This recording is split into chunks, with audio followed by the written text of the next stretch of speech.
Assalamualaikum warahmatullahi wabarakatuh. Pada pertemuan kita kali ini, kita akan belajar IPS tentang interaksi sosial.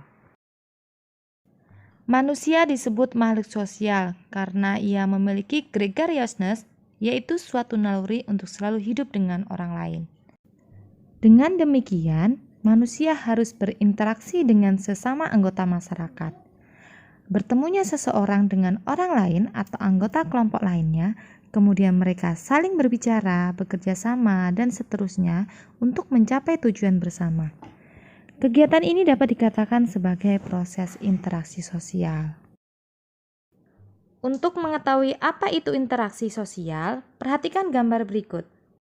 Gambar 1, terlihat dua siswa saling bersalaman.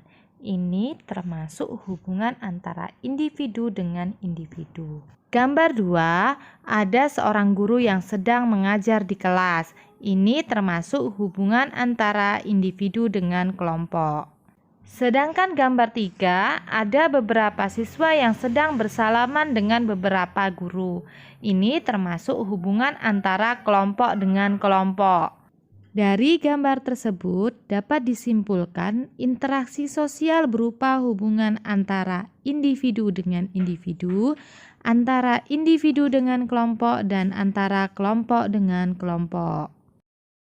Jadi, pengertian interaksi sosial adalah hubungan timbal balik antara individu dengan individu, individu dengan kelompok, dan kelompok dengan kelompok.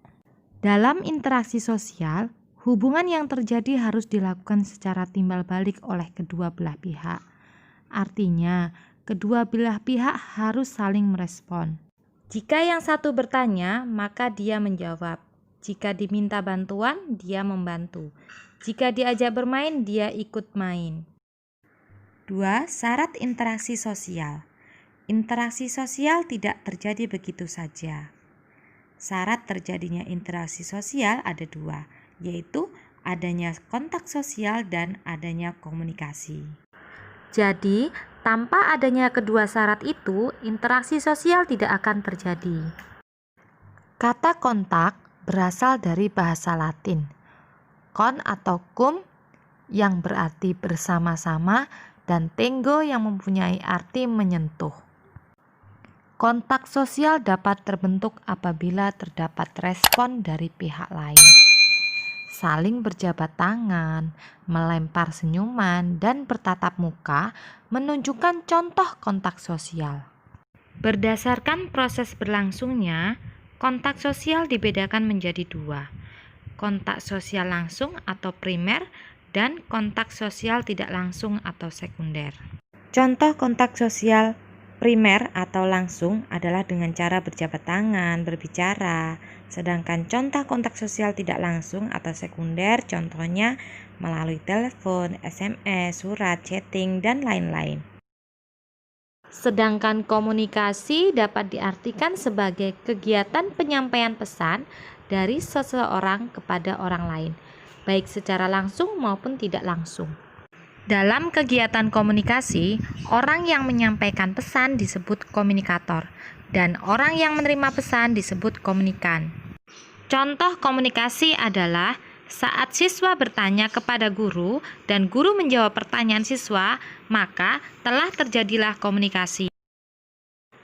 Kontak dan komunikasi menjadi syarat yang penting bagi terwujudnya interaksi sosial. Misalnya, kita ketemu dengan orang Inggris lalu berjabat tangan. Orang Inggris berbicara dengan bahasa Inggris dan kita berbicara dengan bahasa Indonesia. Untuk itu, agar terjadi kontak dan komunikasi yang baik, kita harus mampu menyesuaikan diri dengan lingkungan sekitar. 3. Ciri-ciri interaksi sosial. Tidak semua tindakan manusia disebut interaksi sosial. Suatu tindakan manusia dikatakan sebagai interaksi sosial apabila memiliki ciri-ciri sebagai berikut.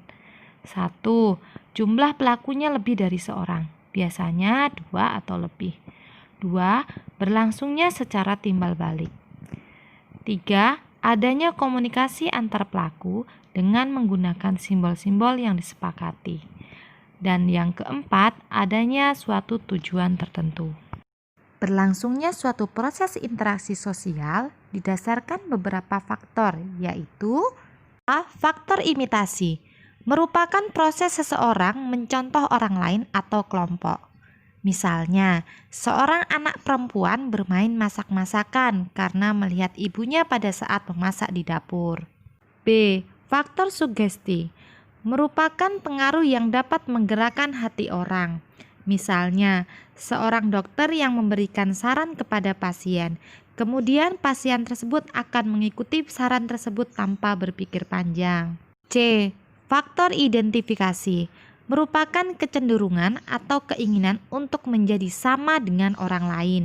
Misalnya, seorang anak yang mengidolakan pemain bola, sehingga semua tingkah laku idolanya akan dilakukan.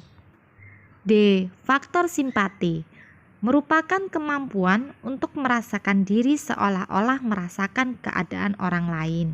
Misalnya, pada saat ada tetangga terkena musibah, kita ikut merasakan kesedihannya, bahkan ikut membantunya. Sekian penjelasan singkat tentang pengertian syarat dan ciri-ciri interaksi sosial. Sampai bertemu pada materi berikutnya. Terima kasih.